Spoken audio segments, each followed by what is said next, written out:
2024 IPL start కాకముందు Mumbai Indians యొక్క squad చూసే ప్రతి ఒక్కరైతే వాళ్ళు ఈజీగా ప్లే ఆఫ్స్ ఆర్ ఫైనల్కి అయితే వెళ్ళిపోతారని చెప్పి ప్రతి ఒక్కరైతే ఎక్స్పెక్ట్ చేశాం. బట్ రియాలిటీ విషయానికి వచ్చేసరికి ముంబై ఇండియన్స్ ప్లే ఆఫ్స్కి వెళ్ళేది పక్కన పెడితే అసలు ఇప్పటి వరకు ఆడినటువంటి రెండు మ్యాచెస్ దారుణంగా అయితే ఓడిపోవడం జరిగింది. ఫస్ట్ మ్యాచ్లో ఈజీగా గెలుస్తారు అనుకున్న సిచ్యువేషన్లో బ్యాటింగ్ ఫెయిల్యూర్ అవడం వల్ల ఆ మ్యాచ్ చేతుల మ్యాచ్ పోతే సెకండ్ మ్యాచ్ బౌలింగ్ ఫెయిల్యూర్ వల్ల దారుణంగా రన్స్ లీక్ చేసి ఒక రికార్డ్ బ్రేక్ చేసి రన్స్ లీక్ చేసి ఆ మ్యాచ్ అయితే ఓడిపోవడం జరిగింది.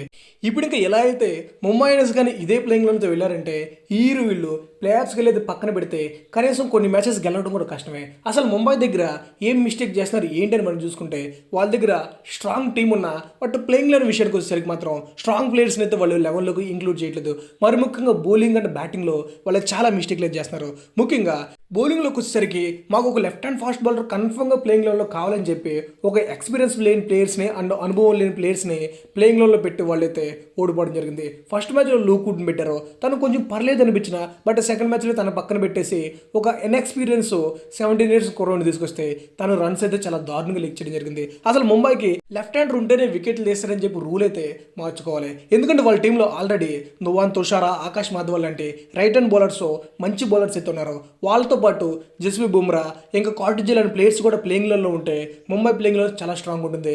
ఇంకా ముంబై చేసిన మరో మిస్టేక్ ఏంటంటే స్పిన్ బౌలింగ్ లో వాళ్ళు మాత్రం చాలా దారుణమైన ప్లేయర్స్ ని ప్లేయింగ్ లో పెడుతున్నారు. ఒక పక్క పీయూష్ చావ్లా బాగానే బౌలింగ్ చేసిన మరో బౌలర్ అయినటువంటి శామ్ స్మోలన్ అయితే దారుణంగా రన్స్ అయితే లీక్ చేస్తున్నాడు. మనోడు మంచి ప్లేయరే బట్ డొమెస్టిక్ లో మనోడు బౌలింగ్ మన ఇండియన్ బ్యాటర్స్ అందరూ ఎప్పటి నుంచి చూసేశారు. ఎందుకంటే శామ్ స్మోలన్ ఎన్నో సంవత్సరాల నుంచి ముంబై తరపున తను రంజీస్, లిస్టీలు, టీ20లో ఆడుతున్నాడు. తన బౌలింగ్ అందరికీ తెలుసు. ఇప్పుడు ఇంకా అలాంటి ప్లేయర్ని తీసుకొచ్చి టీ20లో ఆడిపిస్తే ఈజీగా రన్స్ అయితే లీక్ చేస్తాడు. ముంబైకి ఆల్రెడీ కుమార్ కార్తికేయ, శ్రేయస్ గోపాల్ ఇంకా మహమ్మద్ నబీల్ లాంటి మంచి ప్లేయర్స్ ఉన్నారు. కావాలనుకుంటే వాళ్ళు ట్రై చేయాలి కానీ ఇన్ఎక్స్పీరియన్స్ అండ్ ఆల్రెడీ తెలిసిపోయినటువంటి బౌలర్ని తీసుకొస్తే ఈజీగా రన్స్ అయితే లీక్ చేస్తారు. సో ముంబై ఇండియన్స్ ఇప్పటికైనా కానీ వాళ్ళ టీంలో కొన్ని చేంజెస్ చేసుకుంటే మంచి కంబ్యాక్ అయ్యొచ్చు.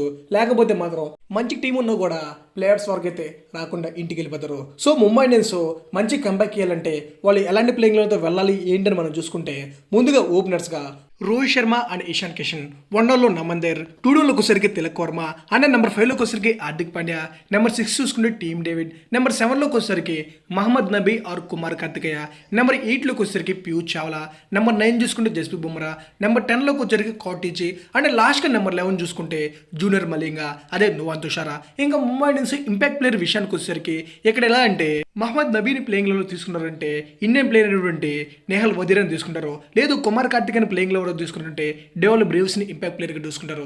సో ఏదైనా ముంబైకి బాగుంటుంది. అదే మహమ్మద్ నబీ అయితే ఎక్స్ట్రా బ్యాటింగ్ అయితే వస్తుంది. సో ముంబై ఇండియన్స్ ఇలాంటి ప్లేయింగ్ లతో వెళ్ళారంటే వాళ్ళకి 6 బౌలింగ్ ఆప్షన్స్ ఉంటాయి అండ్ మహమ్మద్ నబీతో కలిపి 8 మంది బ్యాట్స్మెన్లు వస్తారు. అప్పుడు ముంబై ఇండియన్స్కి బ్యాటింగ్ బాగుంటుంది, బౌలింగ్ బాగుంటుంది. సో ముంబై ఇండియన్స్ నెక్స్ట్ ఆడబోయే మ్యాచెస్ సంబంధించి ఇలాంటి ప్లేయింగ్ లతో వెళ్తే బెటర్ అని చెప్పి నేను అనుకుంటున్నా. ఇప్పుడు ఇంకా ముంబై ఇండియన్స్ సంబంధించి మీరు ఎలాంటి ప్లేయింగ్ లో ఎక్స్పెక్ట్ చేస్తున్నారు కామెంట్ చేసేయండి. ఇంకా ముంబై ఇండియన్స్ ఫ్యాన్స్ చాలామంది సూర్యకుమార్ యాదవ్ కోసం వెయిట్ చేస్తున్నారు. ఏంటంటే సూర్య లేకపోవడం వల్ల ముంబై ఇండియన్స్ ఆయన లాస్ట్ 2 మ్యాచెస్ ఓడిపోయారు. ఒకవేళ సూర్య కానీ ప్లేయింగ్లో ఉంటే ఆ మ్యాచెస్ రిజల్ట్ వేరేలాగా ఉంటుంది. ఎందుకంటే సూర్య లాంటి ఇంపాక్ట్ క్రియేట్ చేసే ప్లేయర్ ప్లేయింగ్లో లేకపోవడం అనేది చాలా మైనస్. ఇప్పుడు ఇంకా తను ఎప్పుడు వస్తాడు ఏంటి అనే విషయం చూసుకుంటే ప్రజెంట్ అయితే ఎలాంటి అప్డేట్ లేదు. సూర్యకి రీసెంట్గా ఎన్సీఏలో టెస్ట్ పెట్టారని చెప్పి అన్నారు కానీ బట్ దానికి సంబంధించిన రిజల్ట్ అయితే ఇప్పటి వరకు బయట రాలేదు. So Suryakumar Yadav most probably Mumbai రాజస్థాన్తో ఆడబోయే మ్యాచ్కి రాడు. సో సూర్య ఎప్పటి నుంచో వచ్చే ఛాన్స్ ఉందని చూసుకుంటే April 7th Delhi versus Mumbai మధ్య ముంబై ఓంగ్రోలో జరగబోయే మ్యాచ్కి ఆ మ్యాచ్కి సూర్య వచ్చే ఛాన్స్ ఉంది. సో నెక్స్ట్ మ్యాచ్కి కూడా సూర్య అయితే అవైలబుల్ ఉండు. సూర్య లేకపోయినా ముంబై బ్యాటింగ్ ఏమి వీక్ ఏం లేదు. వాళ్ళ దగ్గర ప్రజెంట్ మంచి ప్లేయర్స్ ఉన్నారు. కాకపోతే వాళ్ళ మధ్య యూనిటీ లేదు. జస్ట్ యూనిటీగా మంచిగా కానీ వాళ్ళు పర్ఫార్మెన్స్ చేస్తారంటే ముంబై మంచి కంబ్యాక్ అయితే చేయొచ్చు. లేదు మేము ప్లేయింగ్లో చేంజెస్ చెయ్యు, మాకు లెఫ్ట్ హ్యాండ్ ఫాస్ట్ బౌలర్ కావాలని చెప్పి వెళ్ళారంటే ఇక ముంబై ఇండియన్స్ ఇంటికి వెళ్ళట్టే. ఒక ఫ్యాన్గా నేనైతే ఈ వీడియో చేశాను. సో ఇప్పుడు ఇంకా ముంబై ఇండియన్స్ సంబంధించి మీరు ఎలాంటి ప్లేయింగ్లో అనుకుంటున్నారో అంటే ఎలాంటి ప్లేయింగ్లో చూస్తే మ్యాచ్ గెలుస్తారని చెప్పి మీరు ఎక్స్పెక్ట్ చేస్తున్నారో కింద అయితే కామెంట్ చేసండి. ఇంకా వీడియో అయితే ఇంతే guys. Thanks for watching. Have a nice day.